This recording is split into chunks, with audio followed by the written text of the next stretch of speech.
Billiard. I got so much motherfucking design on right now. Bring it down, bring it back, make it clap. I got 3 old thoughts to the wall, wear that thing, bitches up a line, and you know.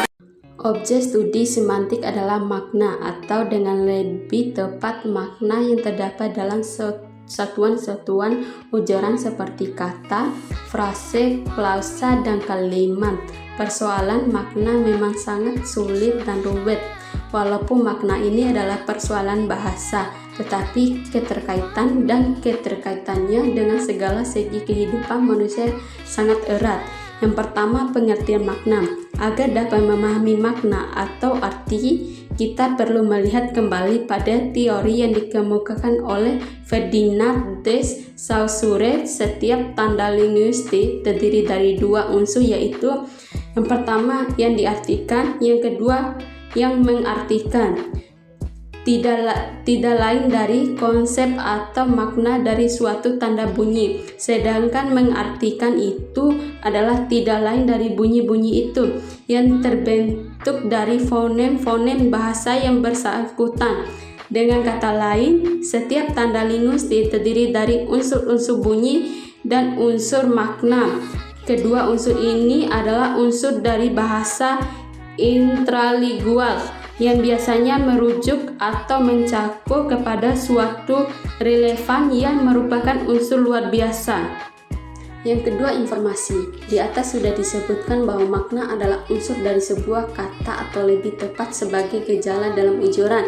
Ada prinsip umum dalam semantik yang mengatakan bahwa kalau bentuk, maksudnya bentuk kata atau lesmen. Sampai saat ini banyak orang, termasuk banyak linguis, yang mengatakan bahwa kata ayah sama makna dengan bola ditendang Dika, sebab keduanya memberikan pengertian, keterangan atau informasi yang sama. Mereka mengacukan pengertian tentang makna dengan pengertian informasi, gejala dalam ujaran, tetapi dalam frase presiden yang terhormat tidak dapat diganti menjadi ayah presiden yang terhormat. Kedua memberikan informasi yang sama, yaitu Dika menendang bola, tetapi makna jelas tidak sama. Kalimat Dika menendang bola mengandung makna aktif, sedangkan kalimat bola ditendang Dika mengandung makna pasif. Banyak orang mengatakan bahwa kedua kalimat itu bersifat opsional. Kehadiran preposisi oleh pada kalimat kedua memberikan makna penonjolan atau adanya pelaku, sedangkan pada kalimat pertama penonjolan akan adanya pelaku itu tidak ada, karena mengacaukan pengertian makna dan dengan informasi. Makna banyak juga orang yang mengatakan suatu kalimat tertentu sama maknanya dengan pararase dari kalimat itu, malah bait puisi tersebut. Dari Ali Hashim, begitu hilang sudah melayang, hari mudaku sudah pergi, sekarang petang dalam membayang, batang usiaku sudah tinggi. Ada pararasif dari kalimat saya sudah tua karena informasinya sama. Di sampingnya pararase ada juga istilah perirase, yaitu informasi yang sama dengan rumusnya yang lebih panjang. Yang ketiga, maksud. Di atas telah dibicarakan bedanya makna dengan informasi. Makna adalah gejala dalam ujaran, sedangkan informasi adalah gejala luar ujaran.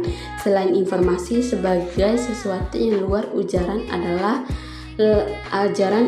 lagi sesuatu yang lain juga luar ujaran, yaitu disebut maksud. Informasi dan maksud sama-sama sesuatu yang luar ujaran dilihat dari segi objeknya atau yang dibicarakan, sedangkan maksud dilihat dari segi si pengujar, orang yang berbicara atau pihak subjeknya. Di sini orang yang berbicara itu mengujarkan sesuatu ujaran entah berupa kalimat maupun frase, tetapi yang dimaksudnya tidak sama dengan makna lahiriah itu sendiri. Di simpang jalan di Jakarta, banyak pedagang asongan menawarkan barang dagangnya kepada para pengemudi atau penumpang kendaraan yang kebetulan kendaraannya tertahan arus lalu lintas dengan kalimat tanya, korang-korang atau jerpa, padahal mereka tidak bermaksud bertanya, melainkan bermaksud menawarkan. Yang keempat, tanda, lambang, konsep, dan definisi. Tanda dalam bahasa Indonesia pertama-tama adalah berarti bekas. Pukulan rotan yang cukup keras pada punggung akan memberikan bekas. Bekas pukulan itu yang berwarna kemerahan menjadi tanda akan telah terjadi suatu pukulan dengan rotan pada tempat tersebut. Dari contoh di atas kita dapat melihat bahwa dengan hal yang ditandai bersifat langsung. Lambang sebenarnya juga adalah tanda. Hanya bedanya lambang ini tidak memberi tanda secara langsung, melainkan melalui sesuatu yang lain. Warna merah pada bendera Sang Merah Putih merupakan lambang kesucian seperti kata Ogden dan Richard. Lambang ini bersifat konvensional penjajian, tetapi ia dapat diorganisir, direkam, dan dikomunikasikan. Selanjutnya yang kelima, beberapa kaidah umum. Beberapa kaidah umum yang diperhatikan berkenaan dengan studi semantik adalah: A. Hubungan antara sebuah kata dengan rujukan atau acuannya bersifat arbitrer. Yang B. Secara sinkronis, makna sebuah kata atau lekseme tidak berubah. Secara diakronik adalah kemungkinan berubah. C. Bentuk-bentuk yang berbeda akan berbeda pula maknanya, meskipun kedua kata atau lekseme tersebut bersinonim. D. Setiap bahasa memiliki sistem semantik sendiri yang berbeda dengan sistem semantik bahasa lain, karena sistem semantik berkaitan erat dengan sistem budaya masyarakat pemakaiannya, dan sistem budaya melatar belakangi setiap bahasa itu berbeda.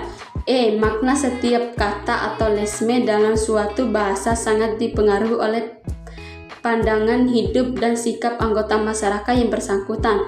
F. Luasnya makna yang dikandung sebuah bentuk gramatika berbanding terbalik dengan luasnya bentuk tersebut.